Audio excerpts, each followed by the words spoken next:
Bună seara!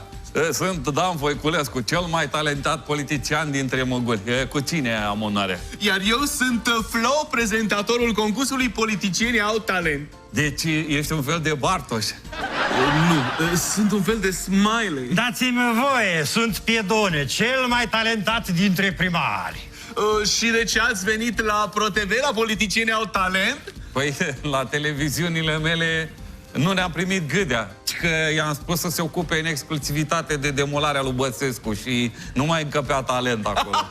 Dar acum m-am prins, sunteți exact îmbrăcat în motanul Felix Extraordinar. Nu, eu sunt îmbrăcat în motanul Danilă. Felix este numele conspirativ. Iar domnul Piedone este Veronica. Băi, fii atent, eu sunt Grele. Vezi că ți-ard un control acum prin culise de nu te vezi. Gata, liniștiți-vă, deci sunteți gata, da? Vă pot prezenta. Bună seara, doamnelor și domnilor! În această seară l-avem invitat pe talentatul politician Dan Voiculescu și talentatul primar Piedone într-un duo muzical extraordinar din filmul muzical Veronica se întoarce la guvernare!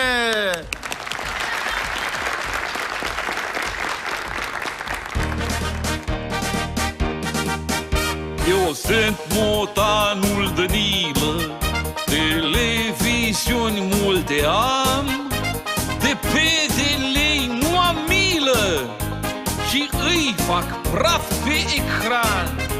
Îi văd și aud, oriunde se ascund, chiar dacă ar fi la polul nord sau polul sud.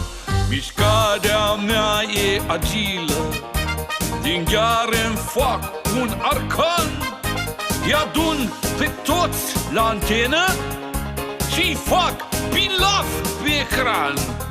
Mie-mi place de vor că-s primar de sector și sunt cineva fiindcă-s conservator. Eu de n-aș fi fost, azi n-aveai niciun rost. Cred că ai fi ajuns șef de post. Eu sunt motanul Danilo, conservator aliat cu social-liberalii. Vom face un mare mandat.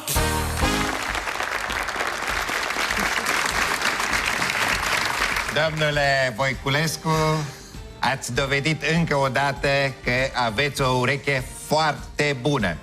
Notele după care ați cântat au fost note muzicale sau note informative? Este o insinuare calomnioasă, dacă vreți să știți. O să vorbesc cu Gâdea în cazul ăsta să scoată pe ciuvică alumatale de la emisiune. N-aveți decât. Oricum, ca să nu spuneți că votez împotrivă, votez pentru. Pentru ca să nu mergeți mai departe. Bianca. Ce? Da, domnul... Tata lui Camelia Voiculescu. Eu nu înțeleg ceva. De ce n-ați cântat la pian sau la vioară? Și de ce, mă rog, ar fi trebuit să fac asta?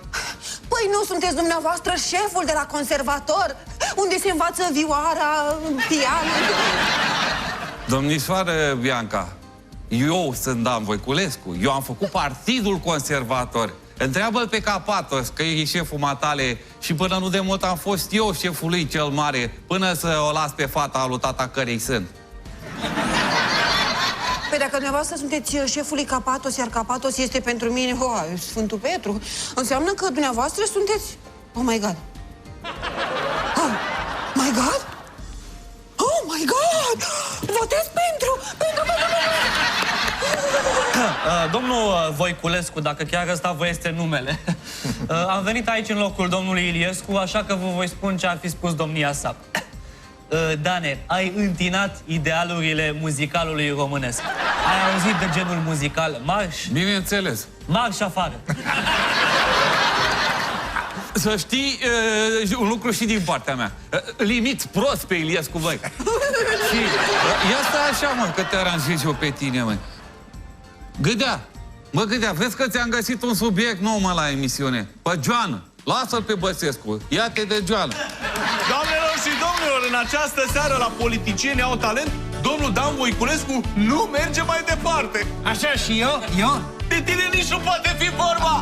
Dar, doamnelor și domnilor, ne vedem săptămâna viitoare, tot la Politicienii au talent! Se spune că la rom